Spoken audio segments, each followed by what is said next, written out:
Nichée dans leur maison secondaire dans le Haut-Vernay dans les Alpes de Haute-Provence, la famille d'Émile, le garçonnet qui a disparu depuis le 8 juillet 2023, se fait toujours plus discrète.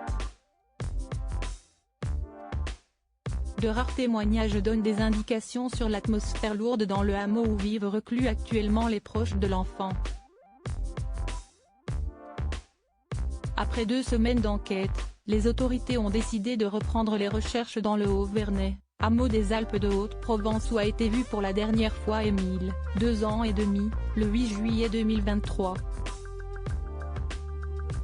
Une information judiciaire a été ouverte pour disparition inquiétante.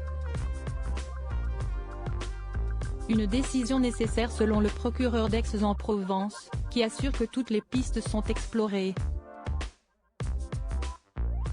De quoi agacer certains habitants, bousculés par le rythme des investigations. La grande famille du garçonnet est quant à elle regroupée chez les grands-parents qui avaient la garde de l'enfant au moment de sa disparition. On dit que là-haut, on ne s'entend pas.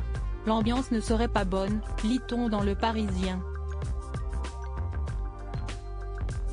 Les habitants du Haut-Vernay communiquent très peu avec ceux du Vernay, le village juste en dessous.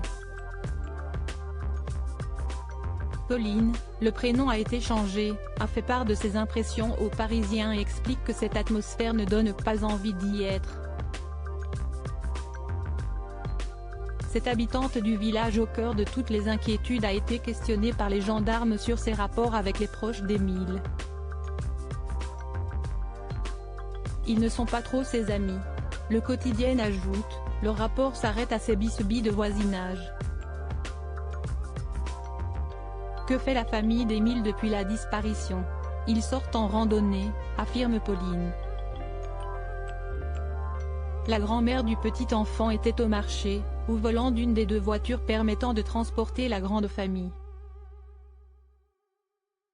Le maître nageur de la piscine que l'entourage continue de fréquenter fera une remarque laconique, oui, il continue de vivre quoi. Une grande famille nichée dans sa maison. Les parents d'Émile et leurs proches, qui ont tous été auditionnés, font l'objet de toutes les interrogations. Ils ont choisi la discrétion face à la médiatisation de cette affaire et ne se sont pas encore portés partie civile pour l'heure. Aucune déclaration publique, seulement un appel à la prière pour retrouver l'enfant remarqué sur les réseaux sociaux, fait par la maman, Marie. Elle est l'aînée d'une fratrie de 10 enfants. Ses parents gardaient son premier enfant, elle est également maman d'une petite Alaïs, 1 an, lors de cet après-midi fatidique.